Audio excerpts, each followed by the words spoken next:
Donc, auparavant, je voudrais qu'on entende Pierre-Emmanuel Barré. C'est vrai que, voilà, ça fait un peu plus de 7 jours maintenant qu'on a démarré cette émission. J'ai le sentiment que mes camarades sont de plus en plus à l'aise, de plus en plus détendus, sauf Pierre-Emmanuel Barré qui a l'air de plus en plus dépressif. Il faut dire que vous décryptez pour nous l'actualité.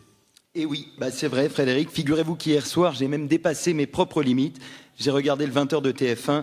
La dernière fois que j'ai autant ri, c'est quand j'ai fait Paris-Lille en TGV avec un testicule coincé dans la portière.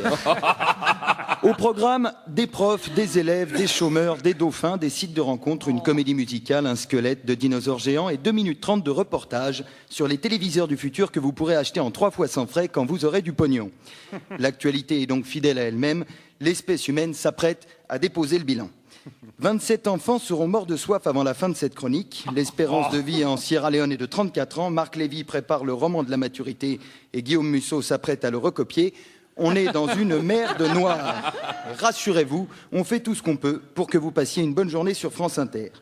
Alors, tentons de faire abstraction des attentats en Libye et des 1600 morts syriens de la semaine dernière. Après tout, c'est pas comme si on allait y aller en vacances. Rions plutôt un peu avec les journaux de la République. Vous avez de la chance, l'actualité de la semaine est plus drôle que le compte Twitter de Cécile Duflot.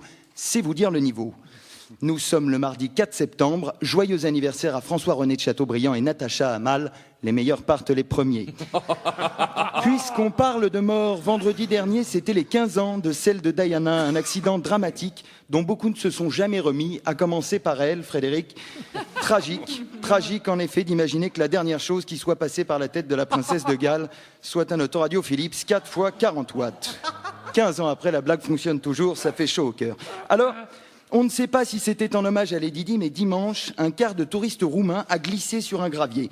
Le bilan est lourd, une fillette tuée, 12 blessés, 37 journalistes de BFM mobilisés pendant 72 heures. Certains riverains auraient aperçu dans la nuit de dimanche à lundi Manuel Valls, roulant des blessés roumains en direction de la frontière. C'est une information à prendre au conditionnel.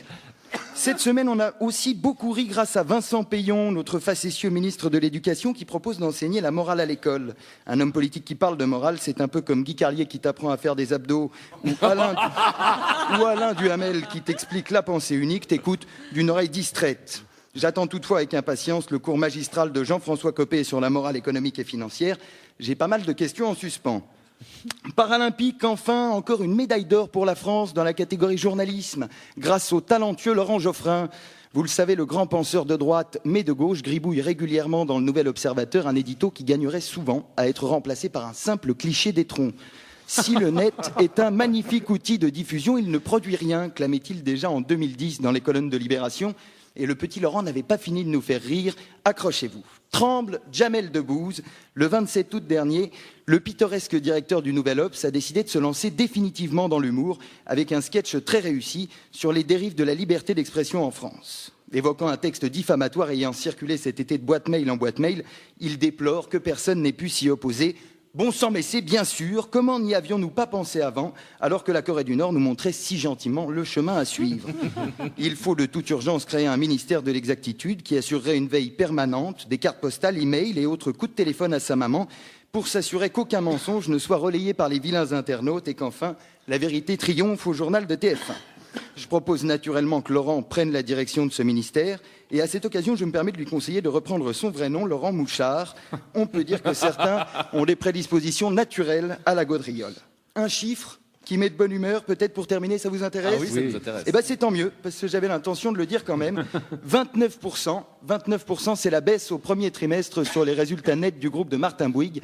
29% de baisse, c'est beaucoup, et c'est bien fait. Merci de m'avoir écouté.